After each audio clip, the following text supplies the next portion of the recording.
Kunina nonke bazalwane, ngiyanibingelela egameni lenkosi yethu Jesu Kristu. Amen. Ngiyathanda ke ngokukhethekileyo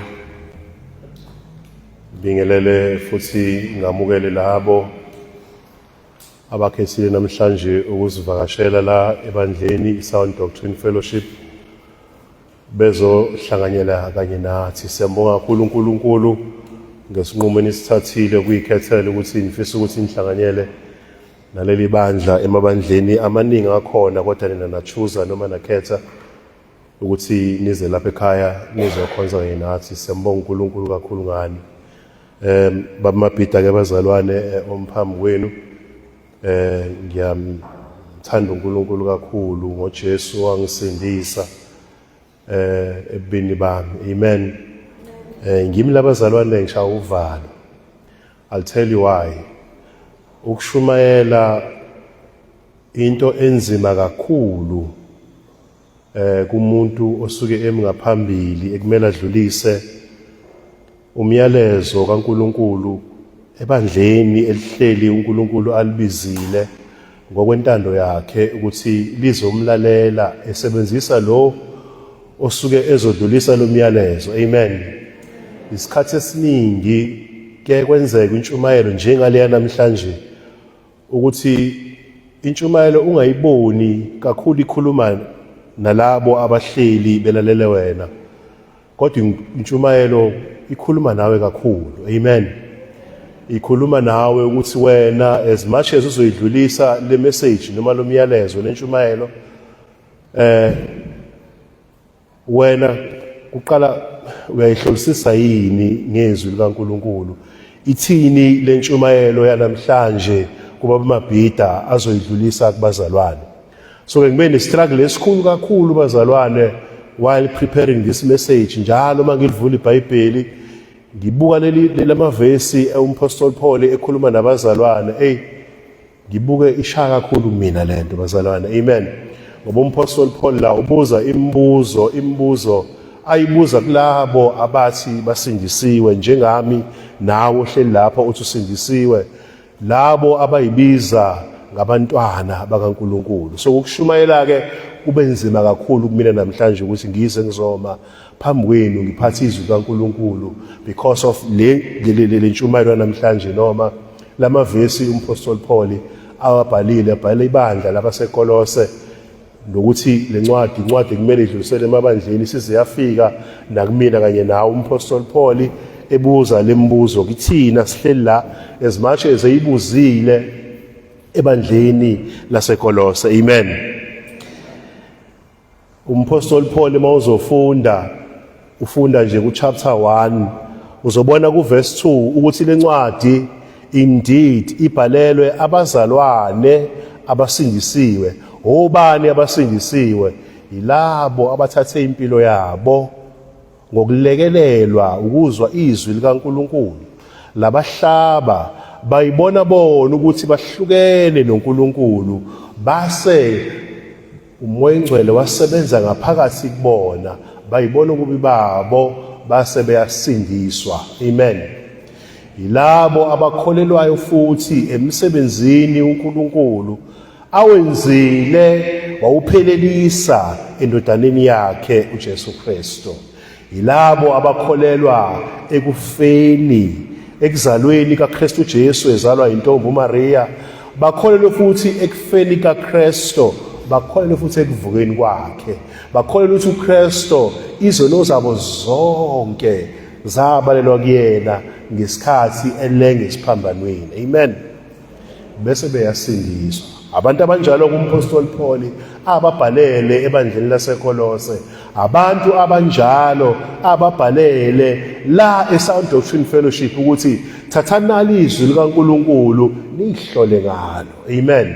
Nihlole ngalo nithi nisindisiwe. Kanjalo nawe uthi awusindisiwe, lithini izwi likaNkulunkulu kuwena uhleli ogolozela uNkulunkulu ungafuni ukuphenduka, and yet uyazazi ukuthi uyisoni futhi izono zakho zikuhlukanisile noNkulunkulu. Amen. Umpostoli Paul ku-chapter 1 uma ufunda uverse 2 uzobona ukuthi umpostoli Paul yebo ubhalela abazalwane. Amen. Nako kubalekile umpostoli Paul labazalwane akakaze ahlangane nabo akusilibandla leli laseKolose elaplantwa noma elaqanjwa umpostoli Paul. Amen. Kodwa leli bandla livele ngoba umuntu othile oyumlandeli kaKristu nomlandeli kaPaul engu-Epaphras ozwe umpostoli eshumayela e-Efesu waseyalithatha izwi leqiniso weza nalo la endaweni yaseKolose washumayela izwi likaNkulunkulu u-Epaphras kwase kuplanteka ibandla laseKolose. Uma uzobuka nje umpostoli Paul 1 chapter 2 from verse 5 from verse 4 to verse 5 uyalibonga leli bandla, uyababonga labazalwane ngokukholwa kwabo, uyababonga labazalwane ukuthi balizwile izwi leqiniso, balikholwa, babambelela ngalo, babambelela kulona. Amen.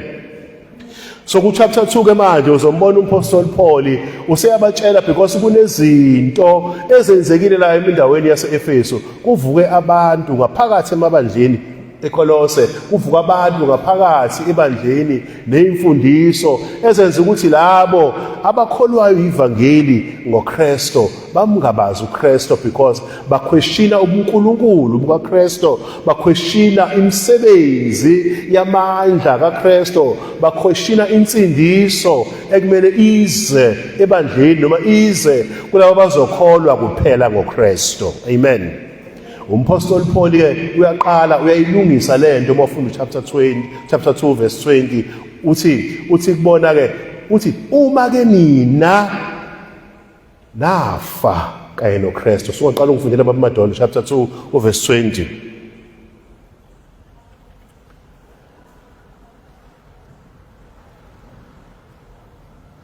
Umpostoli Paul uyabagqugquzela chapter 2 verse 20. Umpostoli Paul lana uzobona ukuthi uyabagqugquzela abazalwane. Uma eqala nje uyakhuluma uthi ke siyakuzwa konke lokukhulunywa abafundisi bamanga, kepha nina uma nina nafa kanye noKristu. Qhubeka kumadondo verse 20.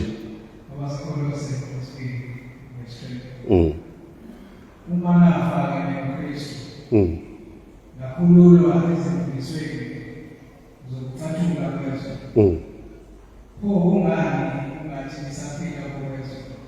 Amen. Nijobela izifundiso ezithi ungathindi, unganambithi ngolimi, futhi ungabambi.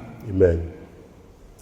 Uyayizwa nje bazalwane, bekuyizinto lezi ebezenza abazalwane bayingabazi insindiso yabo ngoba kancane kancane bekhona labafundisi bamanga who creeping in lezinto zomthetho, bafake lezinto zasezweni, betshela abantu ngamasabatha, betshela abantu ukuthi abadle lokhu bangakudli lokhu, batshela abantu ngokusoka, batshela abantu abazalwane abakholiwe ukuthi insindiso ayiphelele ngaphandle kwemisebenzi, insindiso ayiphelele kubona ngaphandle komthetho. Sethi umpostoli Paul ke uthi ke nina bazalwane uma ukuthi nina nafa maqondana lezinto, kungani pho kuvela ukuthi nina nisavela ukuthi niyazikholwa futhi nisahamba kuzo. Amen.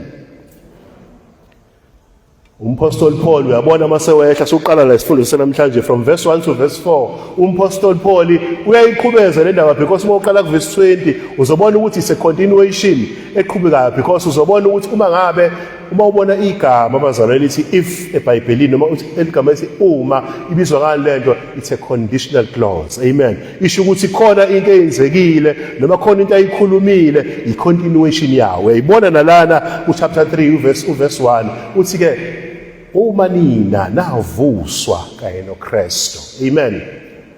It's a conditional clause. Ngoba ku verse 20 uthe nina nifile kanye noKristu. Amen.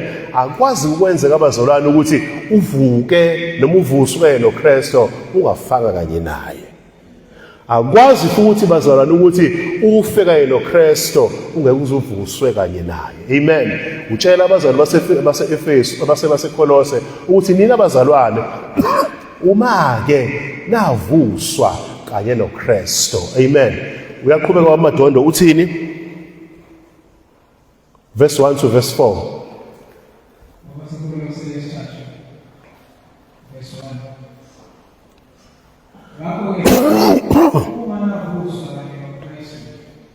Thunani waphezulu.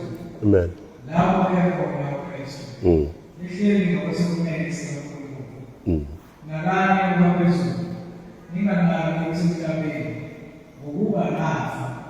Ukuphila kufihlwe noKristu uNkulunkulu. Nxa kubonakaliswa uKristu ukuphila kwethu, nani-ke niyakubonakaliswa kanye naye. Amen. Enye yezinto engifisa uyibone kulesi sifundo sanamhlanje noma kulamavesi anamhlanje, uzobona ipattern noma indlela uNkulunkulu ahlela ngayo amagama noma ahlela ngayo ukusetshenziswa kwezwi lakhe kulabo abazolufunda nalabo abazolilalela ukuthi babone ukuthi basindisiwe ngempela yini, kakhulu labo basindisiwe. Amen. Le pattern oyibona uMpostoli Paul because ubebhalela abazalwane. Amen. Ubebhalela ibandla uthi nina abazalwane baseKolose, nithi nabazalwane nifile kanye noKristu, nithini nivusiwe futhi kanye noKristu.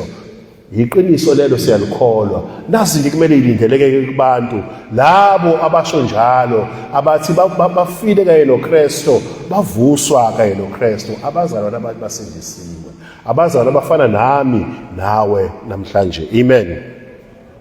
Uma sikubonile-ke nokuMpostoli Paul ngalesi sifundo, kumele kugcineni mina nawe sikwazi ukuyihlolisisa, sizibuke sisebenzise izwi kaNkulunkulu njengesibuko esosibamba sisibuke ukuthi lamazwi loMpostoli awashoyo ngikuphi mina nawo. Ngithi ngisindisiwe yebo, kodwa uMpostoli Paul uthi ku-chapter 2 uverse 20 uthi nina bazalwane baseKolose, nina bazalwane base-SDF, nithi nifile kanye noKristu, nambelo kanye noKristu. Pho yindaba kuvele izinto ezivela emthethweni noma ezivela ngendlela yasezweni. Amen. Ngoba laba basindisiwe, laba bafile kanye noKristu, uKristu wayefela izono. Amen. uKristu wayefela ukuthi aqede umthetho. uKristu wayefele futhi bazalwane ukuthi labo abazokholwa ivangeli lensindiso bangabe sayiphilela, kodwa ithemba labo balibeke ekufeni kaKristu nasekuvukeni kaKristu. Uma ngabe ukholwa kulokho-ke awukwazi ke bazalwane ukungabaze ukuthi usindiswa. Kunezinto ekumele ivele ezikhombisa ngokusobala ukuthi lo mzalwane usindisiwe, ngoba usehlukene nezinto uKristu afile emaqondana nazo, wavuswa waseba isidalwa esisha kuKristu. Amen. Uthi-ke lapha ku-chapter 3 verse 1 uthi meqala nje uthi ngakho-ke uma nina nithi navuswa kanye noKristu. Amen. Again, it's a conditional clause. If awusebenzise ku-verse 20 chapter 2 uyawubona futhi namanje uthi ngakho-ke uma ngabe nina nithi nafa navuswa kanye noKristu, kubufakazi beni lokho funani okwaphezulu. Amen. Ninganaki lokhu kwasemhlabeni noma lokwasezweni, ngoba lapho kwaphezulu ukhona uKristu. Amen. Yiyona ndlela loMpostoli Paul afuna ukuthi alethe kulabazalwane isifundiso noma alethe intshumayelo noma alethe izwi elithi nina anisebona abezwe. Amen. Nikholiwe ivangeli leqiniso, namukela uKristu, hambani nikuye, ningahambi ngendlela yasezweni nama standards aconfirma izwe. Amen.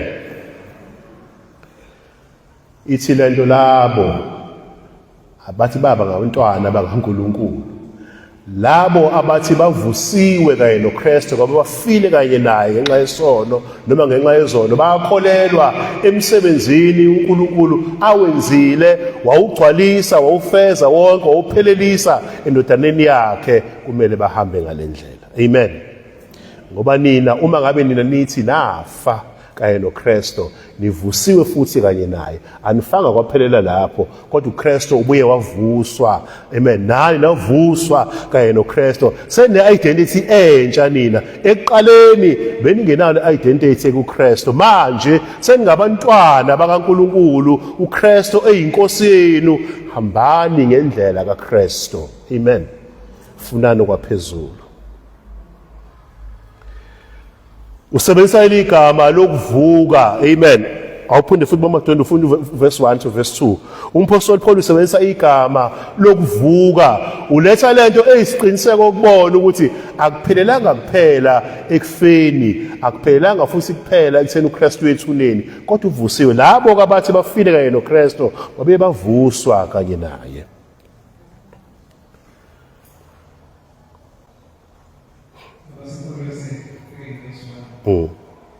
Ngakho-ke uma avuswa kanye noKristu, funani okwaphezulu, lapho ekhona uKristu, ehleli ngokwesokunene sikaNkulunkulu.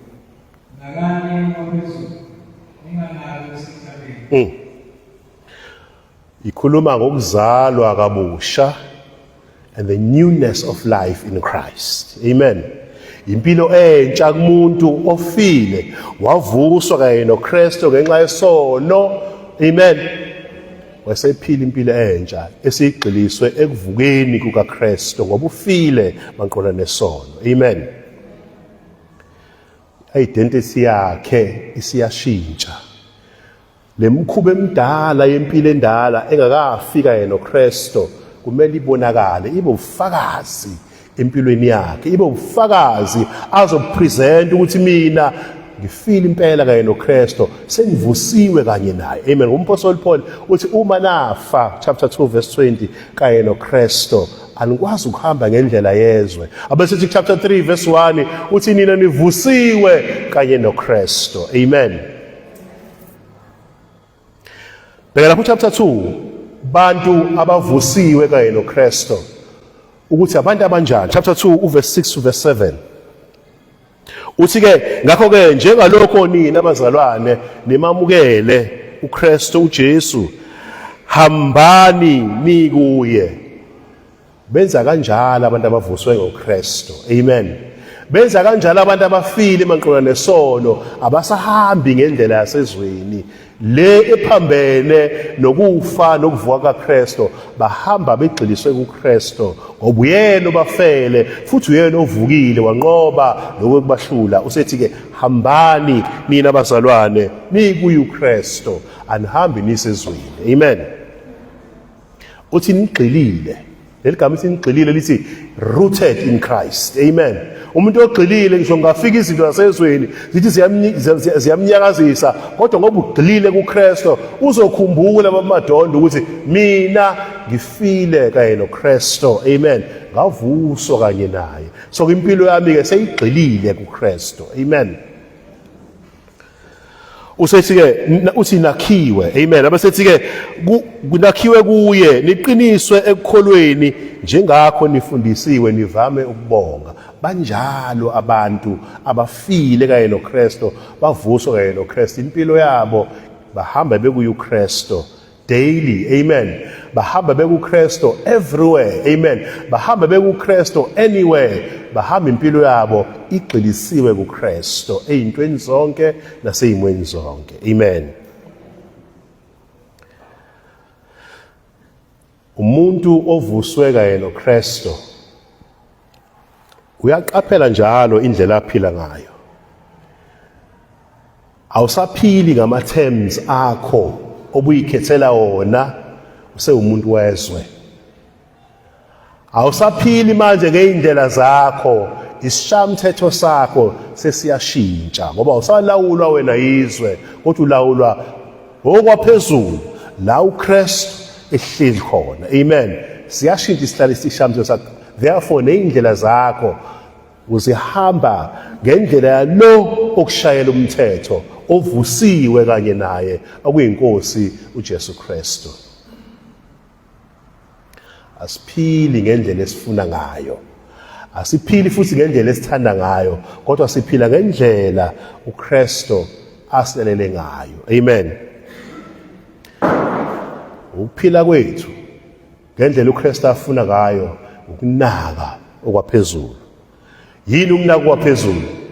Ungayinaka zonke izinto, but ukunaka, it is where you focus your attention. Yonke into unakile phezulu, awufuni ukuphazanyiswa yilutho ngoba uvusiwe kanye noKristu, uKristu phezulu. Yonke into oyenzayo wena ufuna ukugculisa uKristu, yonke into oyenzayo ufuna ukuthokoza le nkosi yakufela, unaka okwaphezulu. Amen.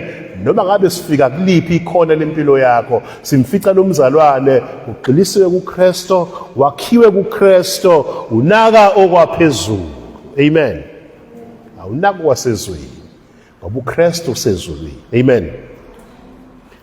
Le Nkosi yakufela enguKristu Jesu ike yakhuleka nayo, ikhulekela abafundi bayo. uJohn chapter 7, John chapter 17 Mamadondo uverse 15, ukuthi noma sisindiswa wabuthusi siyasindiswa sibe la ezweni, kodwa babamabhidi uthi asinako kwaphezulu. Sikunaka kanjani okwaphezulu? Bheka uJesu ke wakhuleka naye, because uma usindiswa akupheli ukuba sezweni, izwe njalo hlezi likhona. Ingakho umpostoli Paul ethi wena osindisiwe gxilisa amehlo akho kuKristu nako kwaphezulu. John chapter 17 verse 15. uJesu uyakhuleka la, ukhulekela abafundi bakhe usezohamba, abasele kulelizwe noma kulomhlaba ona zonke lezi zinto esingalungile ozoyibona lana. Umpostoli Paul athi nina nifile maqondana nazo. Chapter 17 verse 15.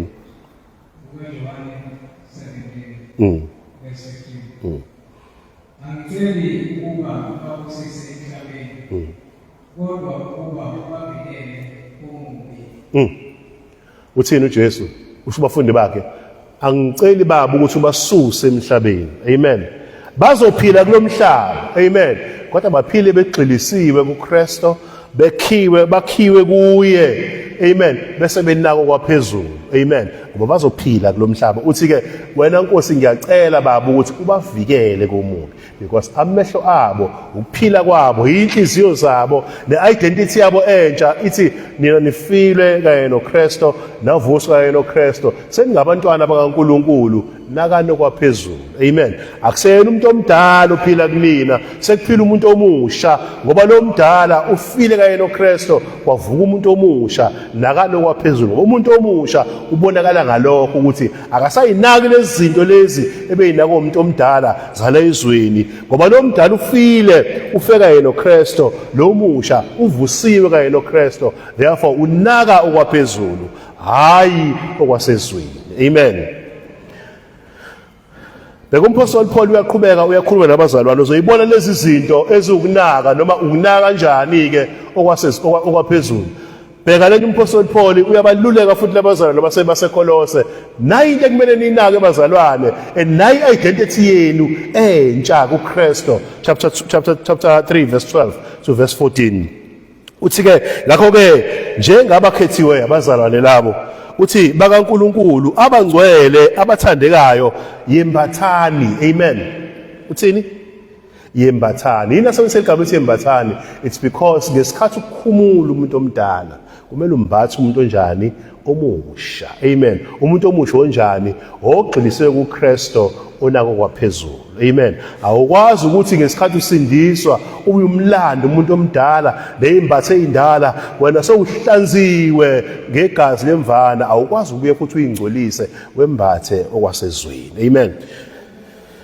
Uthi ke yembathani ububele benhliziyo, izinto ezilindelekile kumuntu othi usindisiwe, or umuntu othi ufile kanye noKristu, wavuswa kanye noKristu. Uthi yembathani ububele benhliziyo nesisa nokuzithoba, kumele kutholakale kubantu abantu basindisiwe lokho. Amen. Uthi nokuzithoba, nobumnene, nokubheka kade, nibekezelelane, nithethelelane uma umuntu enensolo ngomunye, njengoba iNkosi yanithethelela, yenzani njalo nani. Kepha phezulu nali igama lokugcina, kepha phezulu kwakho konke yembathani uthando oluyisibopho sokuphelela. Banjalo ke bazalwane abantu abasindisiwe, labantu abathi bona siyakholelwa umyalezo wevangeli lokuthi uKristu wasifela, siyakholelwa ukufa nokuvuka kweNkosi, siyakholelwa ukuthi umuntu omdala ngesikhathi uKristu efa ngokukholwa ufeka yena noKristu. Nazi izinto kumpostoli Paul noma izwi likaNkulunkulu elithi azenzeke kulowo muntu. Amen. Kodwa ukubopha konke uthi uthando. Uma ungenalo uthando lalento lena, lezi zinto ezisho umpostoli Paul, ngeke ukwazi ukuzenza lezi zinto. Amen. Ngoba isiphiwo esiphezulu zonke esiyibasic noma esona esibopha yonke lento uthando. Amen. uma ungenalo uthando you will never be able to practice lezi zinto ngeke zitholakale kuwe. Amen. Xilisani amehlo enu ninake okwaphezulu usho njalo umpostoli Paul. Bhekani izinto zasezulwini lezathi ezibala ngaphezulu. Amen. Yizona ezibalekile kulabazalwane, yizona futhi kumele zilindeleke ukuthi itholakale kubona.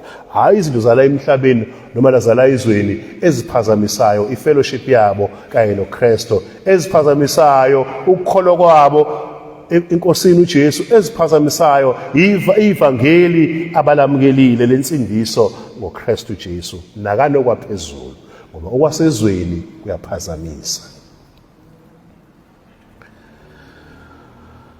Umuntu osindisiwe wavuswa kanye noKristu, usindisiwe emanyaleni ale system yalelizwe noma yomhlaba, izinto zonke lezi zokungcola eziphambene nomthetho nentando kaNkuluNkulu.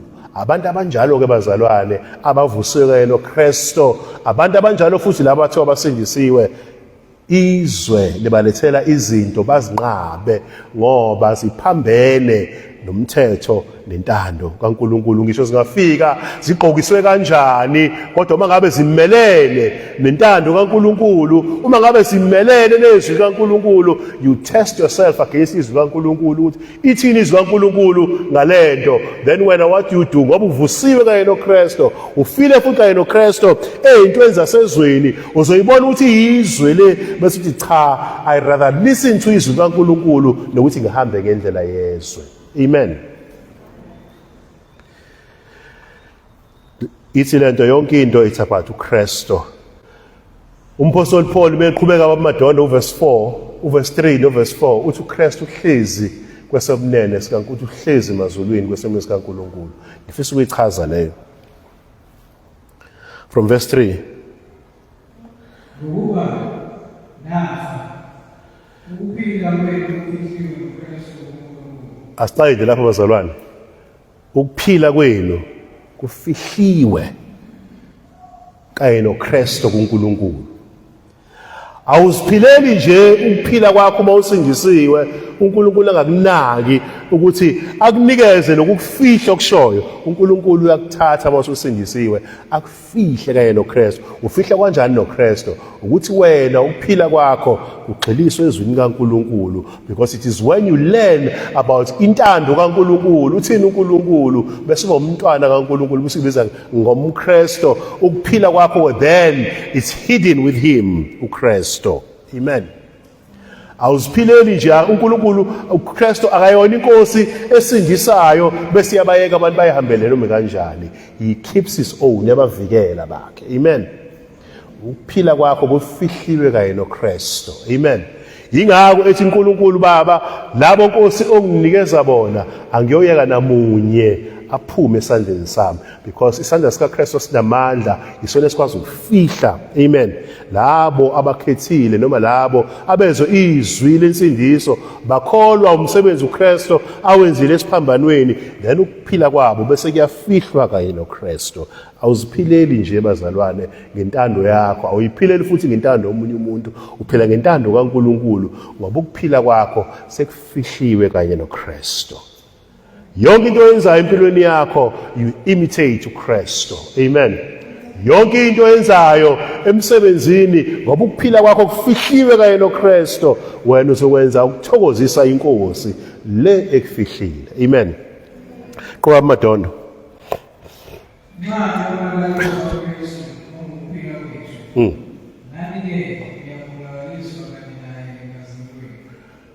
Nifihliwe kanye noKristu.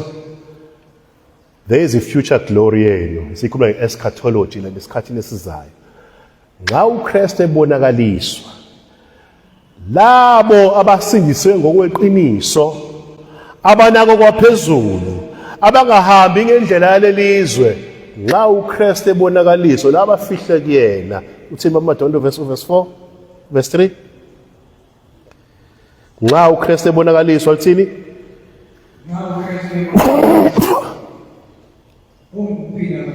Amen.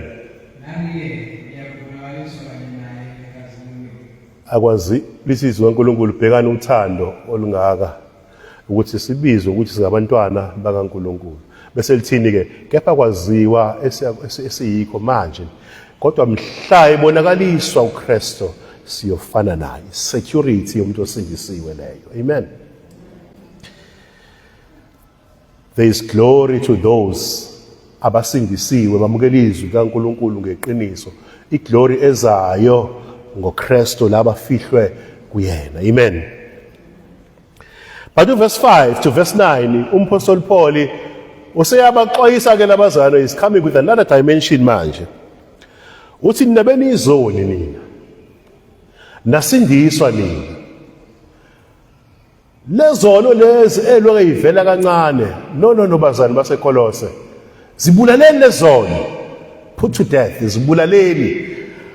Khumulani umuntu omdala nembathi umuntu omusha. From verse 5 babumadondo. Verse 5.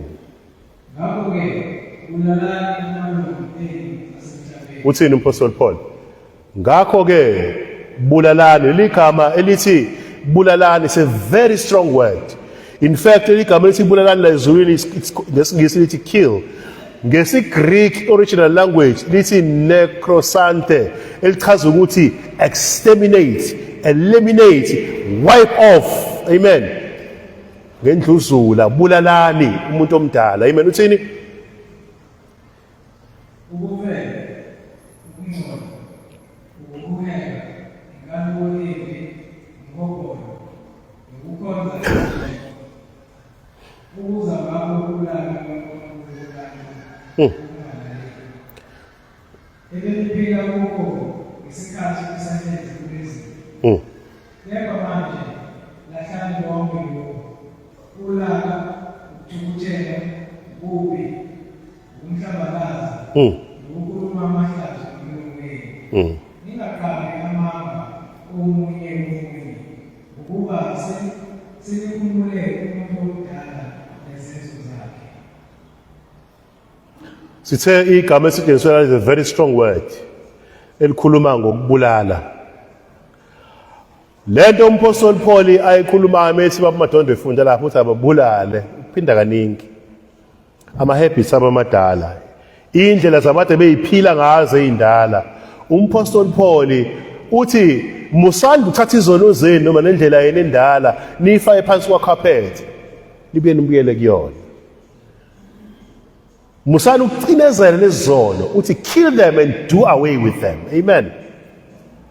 Kumele kube njalo empilweni yami nawe esisindisiwe. Amen. Kumele kungabukhona ubudlelwano bokunderstandana phakathi kwesono uthi cha la futhi uNkulunkulu sekwenze ngife ngoba iyangihlula lento. Amen. Izwi kaNkulunkulu lithi umuntu omdala noma izono ezindala lezo sendiswe kuzona you kill them. Musa ukuba nozwelo kulezi zono, musa ukuba ne-understanding kulezi zono. Uthi umpostoli Paul no, lezono ziyisitha sakho, izono ezikususayo inkazimulweni ekumele uyithole kanye noKristu. Uthi zibulaleni lezi zono. Amen. Necrosante. Hayi nje ukuyicinezela ebabudlamini, uyasibulala isono. Amen. Ngoba isono esomuntu omdala, wena sowumbethe umuntu omusha ngoKristu. Wena ukuphila kwakho sekufihliwe kanye noKristu emazulwini. Therefore, lokho kwasemhlabeni kade kuhlula okuyisono, wena ngokuvusiwe kanye noKristu, necrosante kubulale. Amen. Yonke lemkhuba ephambene nentando kaNkulunkulu yezwe, kill them. Amen. Exterminate, destroy, ingaphinde ilokithi iyavela. Mawubona iveza ikhanda, you kill it. Amen. Mawubona ukuthi iyavela ivela ngendlebe, you kill it. Mawubona iveza ubhozo, uyayibulala because lithi izwi kaNkulunkulu asizibulale senze njalo. Ungakwenzi lokho bazalwane uchaza ukuthini? Ukufa kaKristu nokuvuka kaKristu kwakuyize. Wenza ihlaya ukufa kwalenkosi. Amen. Wenza ihlaya umsebenzi uNkulunkulu awenzile esiphambanweni ngoKristu. uKristu akafelanga into eyize bazalwane. Khumbula, uKristu wayengenasono. Lithi izwi kaNkulunkulu, uNkulunkulu umenzile owayengenaso isono ukuthi abe yisono ukuze thina sibe ngokulunga kaNkulunkulu. Amen. Uma wena uthi lezi zinto uzuyibulale, une-understanding nazo, uzodila nazo ngendlela yakho, hayi ngezwi likaNkulunkulu. Ithi le nto bazalwane, wena uphambene kakhulu nezwi likaNkulunkulu. In fact, uyaligolozela izwi likaNkulunkulu. Amen. Kill it. Ibulale. Necrosante. Amen. Kumele isono sesikhiphe and expose it and kill it. Amen. Verse 5 usho njalo. Lezi zinto ayibayini umpostoli Paul athi labazwana bayiyeke ubala ubufebe ubale nani bamadondo.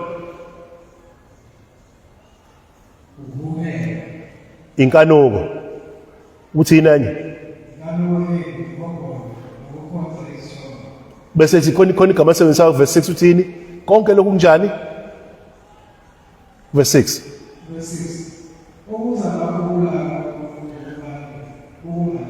Konke lokhu kuletha ulaka lukaNkulunkulu kubantu bongalaleli. Hallelujah. Amen. Lezi zinto akuzona izinto zaphezulu. Lezi zinto akuzona izokunakwa yilabo abayibiza ngabantwana bakaNkulunkulu.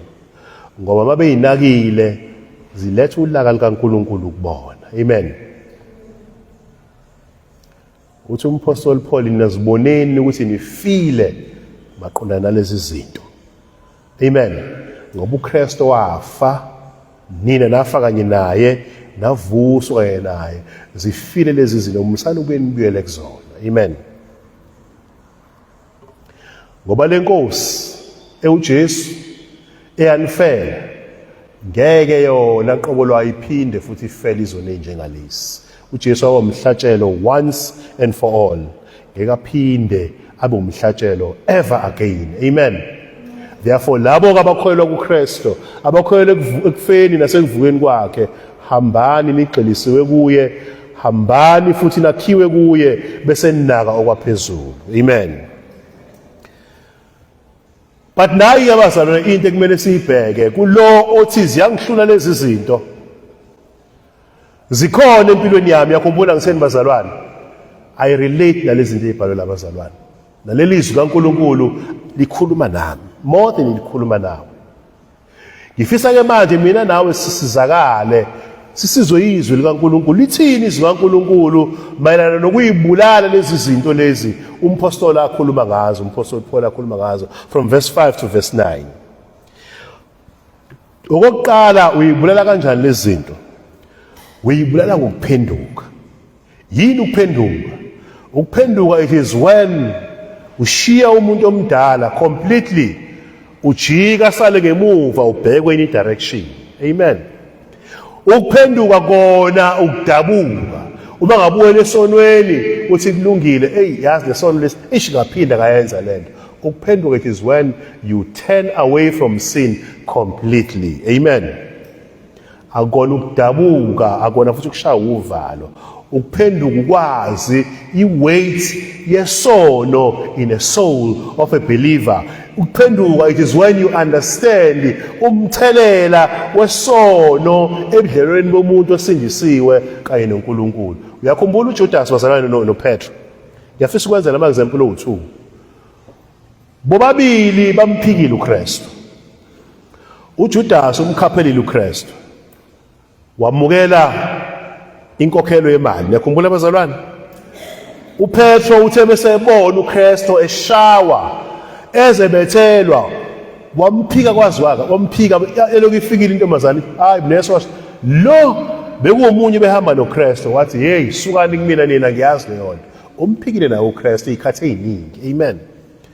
Kepha kuhlukile indlela abaresponde ngayo, sebembonile uKristu ukuthi uyinkosi, nanokuthi bebonile iweight yesono sabo. uJudas udabukile. Amen. Waseyayibulala. Kodwa uPetro uhambile wavuma isono sakhe, wathi mina ngiyisoni ngoba ngiyiphikile inkosi. Amen.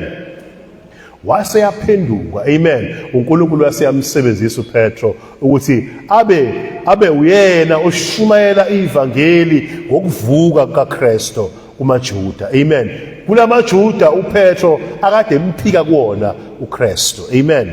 Ukuphendwa kweqiniso lokho. Ukuphendwa kona ukuyisola bese uyadabuka, but ukuphenduka ukuyisola bese uyisola enkosini, hayi wedwa, bese ucela into ethelele enkosini bese uyaphenduka. This is how you kill lezi zinto. Okwesibili ukuthi ukuphila kwakho kugxiliswe ezwini likaNkulunkulu. Lithini izwi kaNkulunkulu mayelana nalokho?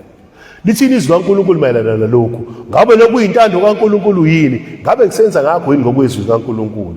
Indlela yokubulala lezi zinto lezo ukuthi ugxilise, amen, impilo yakho ekuhambeni ezwini likaNkulunkulu. Kumele ube umngani wezwi. Amen.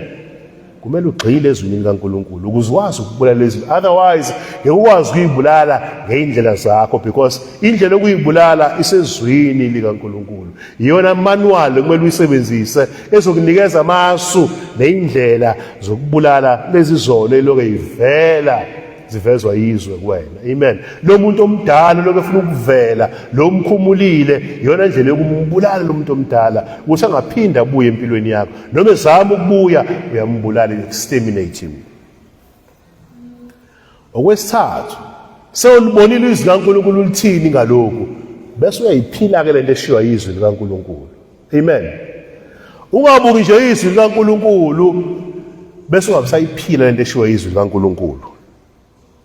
Okugcina ukuphokophela njengomntwana kaNkulunkulu, ukuphila impilo yobungcwele. Uthi ibani ingcwele nani ngoba nami ngingcwele. Umathi singabantwana bakhe, umyelo wakhe kuthina uthi asiphile impilo yobungcwele. Impilo yobungcwele impilo yokusiqhwaya isono, impilo yokusibalekela isono. Ubungcwele impilo yokufuna ukuconform to the image of Christ. Ubungcwele it is when usibone isono sakho bese uyaphenduka kusona. Amen. Ubungcwele ukuphila ngezwi likaNkulunkulu, kube lona elishayela umthetho bese uphila endleleni uNkulunkulu akubekele zona esezwini lakhe ngoba zona zingcwele. Amen. Uthi bani ingcwele ngoba nami ingcwele. Izona indlela lezo zokubulala lo muntu omdala. Amen. Wabusovela abazalwane, kodwa bawungenawo lamathuluzi, ungenawo lezi indlela lezi uNkulunkulu ayelela ezwini lakhe, ngeke uzukwazi ukusurvive. Uyovela umuntu omdala abulale wena instead of wena ubulele yena. Amen. Uthula likaNkulunkulu likuzona lezi zinto lezi esingafuni ukuyibulala.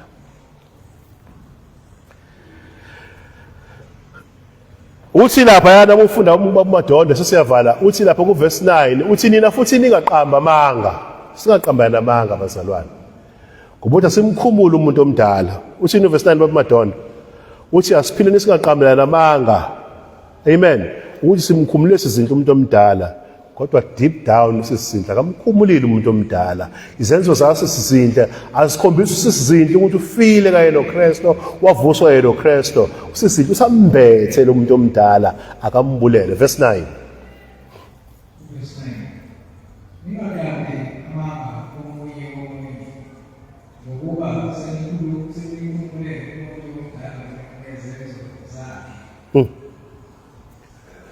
Nembethe umusha wenziwa musha njalo ekwazini ngokufanekisa kwaloko omdala. Yena umpostoli Paul axwayisa ngawo labazalwane baseKolose. Yilento umpostoli Paul axwayisa thina ngayo uma ngabe ukuthi ekuphileni kwethu babukhoza futhi siphe usavela lo muntu omdala, sim-understand, sifuna ukuphila nje as if umngani wethu. Sithi saziwe ukuthi abazalwane sisindisiwe, sisaziwe ukuthi abafundisi sabantwana bakaNkulunkulu, kodwa kube khona izinto ngoba uNkulunkulu uyam-expose umuntu. Kube khona izinto la soba expose khona ukuthi no, le ndoda inje ayikashintshi, yet uphethe izwi likaNkulunkulu, yet uthi umntwana kaNkulunkulu, yet uthi uzelwe kabusha, yet uthi yena ufile kanye noKristu, wavuswa yena noKristu. Abukho ubufakazi balokho ngoba indlela ayiphatha ngayo isakhomba ukuthi yena usahamba ngendlela yezwe. Amen. Asixwaye leyo bazalwane kakhulu. kumele baphenduke abantu bagxile kuKristu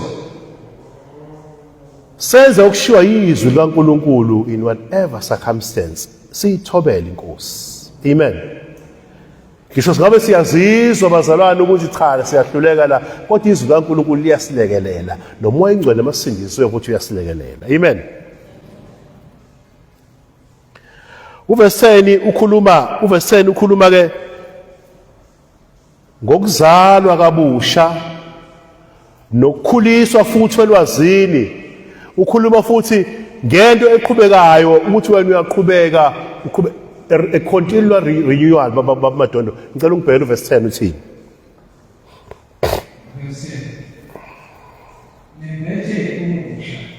Uthini nembethe ukhuluma ngani bazalwane siswende uyazi lento.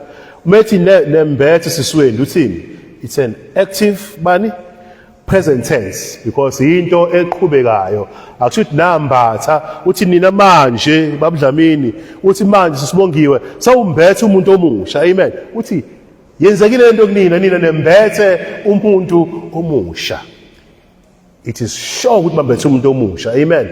Because umpostoli Paul uyakusho ukuthi nina nembethe umuntu omusha. Abasethini babumadondo nazo ke owenziwa musha, who is sanctified. uNkulunkulu uyamlekelela ngezwi lakhe, uNkulunkulu uyamlekelela ngomoya ingcwele ukuthi njalo ekuhambeni kwakhe noKristu uhlelezwa musha njalo. Amen.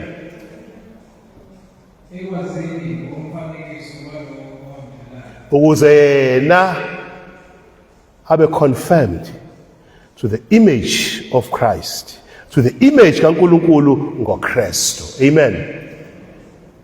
Yona mpostoli Paul into ayishoyo le bazalwane uthi nina uphindisela kubona kuKristu uthi mekhuluma ngomfanekiso kaKristu ukhuluma ngento eyenzekile kubona nifile nina kanye noKristu navuwe noKristu philani kanje ukuze nina nibe nomfanekiso kaKristu enkazimulweni. Amen. Waphindisela ukuthi uNkulunkulu wayevele efuna kube kanjalo. Amen. Ngoba uNkulunkulu onidayela ungcwele, uNkulunkulu ufuna nihambe ebungcweleni, uNkulunkulu ufuna niphile ngobungcwele, niphile ezindleleni zakhe, hayi ezindleleni zasezweni. Musani ukunaka okwezwe nakani okwaphezulu. Amen.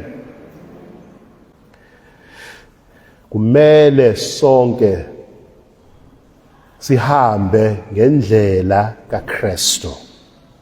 Kumele masizelwe kabusha, kumele masindisiwe, kumele masifile kanye noKristu savuswa kanye naye sihambe ngeindlela kaKristu. Amen. Ngoba ikona okulindelekile kuthina akukho kunye. Amen. Ngoba thina sihamba sigxilisiwe kuKristu sakhiwe kuyena. Amen. Ithi ke lento sesivala bazalwane sithele incwadi ibhalelwe abazalwane. Ayibhalelwanga nje abazalwane baseKolose kuphela, ibhalelwe mina nawe. Amen. Umbuzo wodwa kumele siyibuze wona noma engakubuza wona noma ungibuza wona. Kungabe empilweni yakho wena emsebenzini, ekhaya, komakhelwane, emndenini, esikoleni, la ebandleni, mawuhambe emgwaqweni babunjilo, ngabe uyibulele lezi zinto umpostoli Paul akhuluma ngazo? Amen. Kumele uyihlolisise ukuthi mama uHabe zifile inezinto kuwena because le ncwadi ibhalelwe abazalwane baseKolose, ibhalelwe nawe osindisiwe. Wena ongasindisiwe kumele zife lezi zinto, azivele ziyifele mhlobo wami, kodwa zifa ngokuthi wena wamukela ivangeli lensindiso, ukholwe uKristu ukuthi uJesu uyinkosi, uNkulunkulu wamvusa kwabafileyo, bese uyasindiswa. Ukholwe ukuthi ayikho insindiso ngomunye, futhi linye igama elinikiwe ebantwini ubasindiswe ngalo phansi kwamazulu, igama likaJesu kuphela. Amen. Ukholwe ukuthi uJesu yena kuphela umlamleli phakathi kaNkulunkulu nabantu. Amen. Uyena qha, ngekho omunye. Ayikho indlela yaNkulunkulu, ayikho indlela ezoyenkazimulweni ngaphandle kaKristu. uJesu yena isango lezimvu, uthi ungangeni ngami uyafohla. Amen. Uthi mina ngiyindlela neqiniso nokuphila. Uthi akekho oya kubaba ngaphandle kwami. Check yourself. Inako kwaphezulu. Amen. Nkosi nibusise asithandaze.